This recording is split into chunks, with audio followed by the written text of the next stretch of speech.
আমি নবনীতা সান্যাল, ৬০ বয়স, retired school শিক্ষিকা। আমার এক ছেলে এক মেয়ে। মেয়ে বিবাহিতা, পেশায় ডাক্তার, জামাইও তাই। দুজনেই আমার বড় প্রিয়।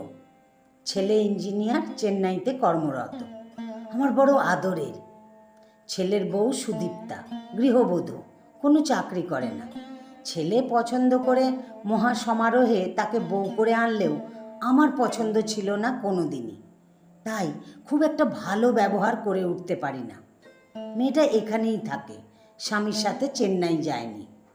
এই বাংলা নাকি তার প্রাণ।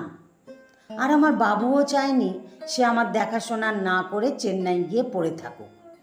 কিন্তু সে কি দেখবে আমায়? অত মুরদ থাকলে তো হয়েই যেত। বিয়ের ৩ বছর পেরিয়ে গেল, তবু একটা রান্না আজ অবধি নিখুঁত করতে পারল না। কোনোটায় নুন কম তো কোনোটাতে ঝাল বেশি। নিত্যদিন কথা শোনাই, তবু তার কোনো বদল নেই। সেদিন আমার ঠাকুরঝিরা এসেছিল। সেদিনকেও পার্শে মাছটা নুনে পোড়া, যদিও ওদের নাকি খারাপ লাগেনি। কিন্তু আমি তো বাপু মুখেই তুলতে পারছিলাম না।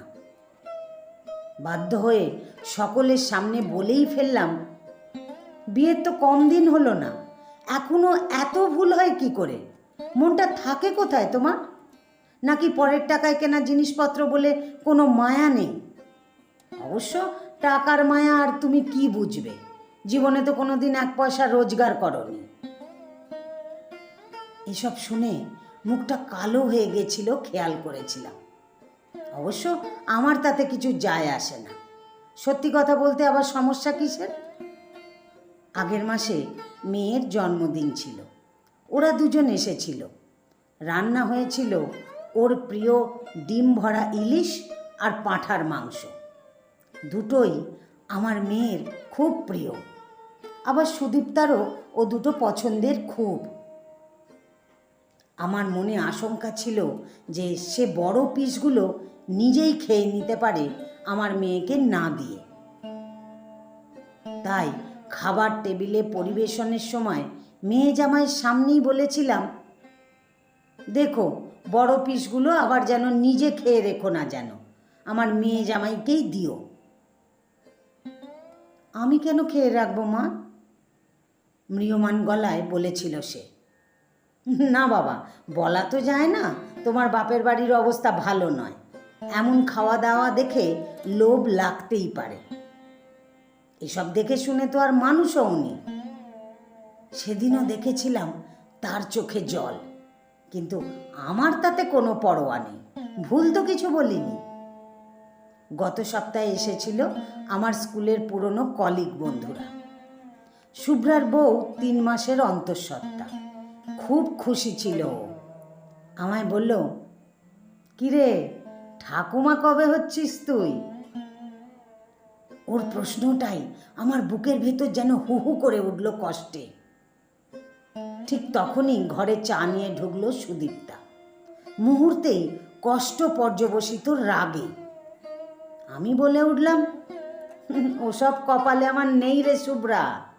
বিয়ের 4 বছর হলো প্রায়, হওয়ার হলে কি এতদিনে হতো না? বাঁজা বউ এসে জুটেছে যে ঘাড়ে। না, সেদিন আর ওর প্রতিক্রিয়া আমি দেখিনি। রাগে গা রিরি করে জ্বলছিল আমার। আজ বিকেলে হঠাৎ এসে প্রণাম করলো সুদীপ্তা। হাতে তার বড় সুটকেস। তেরছা গলায় প্রশ্ন করলাম, চললে কোথায়? বাপের বাড়ি? তা অনুমতি নেবার প্রয়োজনটুকু ভুলেছ বুঝি? না মা, বাপের বাড়ি নয়, আমি মালদা যাচ্ছি। একটা ছোট চাকরি পেয়েছি মেয়েদের স্কুলে। চাকরি? বিস্মিত আমি। পড়াশোনা খানিকটা জানতাম মা, পুরো অশিক্ষিত নই, কিন্তু ভেবেছিলাম বাইরে চাকরি নাই বা করলাম, সংসারটা আর না হয় শুধু করি। কিন্তু গত 3.5 বছরে নিজের আত্মসম্মানটা একেবারে হারিয়ে ফেলেছি। তাই আর পারলাম না। চললাম নিজেকে খুঁজতে, আত্মসম্মানটা পুনরুদ্ধার করতে।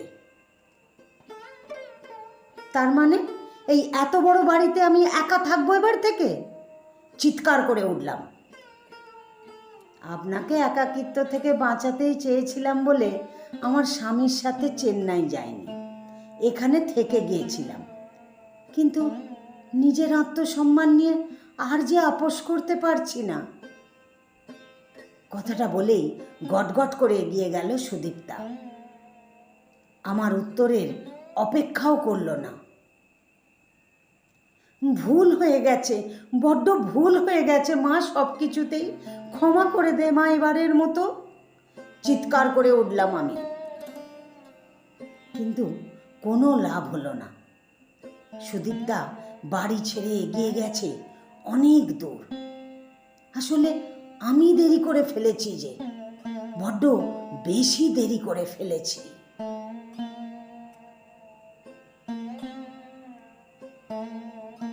রচনা পল্লবী সেনগুপ্ত। আমার গল্পটি যদি ভালো লাগে তাহলে একটা লাইক দিয়ে আপনাদের মতামত কমেন্ট বক্সে জানাতে ভুলবেন না। ভিউয়ার্সদের পছন্দ অনুযায়ী আমার বেশ কিছু সেরা গল্পের ভিডিও লিঙ্ক এই ভিডিওর ডেসক্রিপশন বক্সে দেওয়া আছে, চাইলে শুনে নিতে পারেন। আর এরকম নতুন নতুন গল্প শুনতে আমাকে ফেসবুক থেকে যারা শুনছেন ফলো করে দেবেন, আর যারা ইউটিউব থেকে শুনছেন আমার ইউটিউব চ্যানেলটিকে সাবস্ক্রাইব করে আমার সাথেই থাকবেন। ধন্যবাদ আপনাদের সবাইকে এতক্ষণ সাথে থাকার জন্য।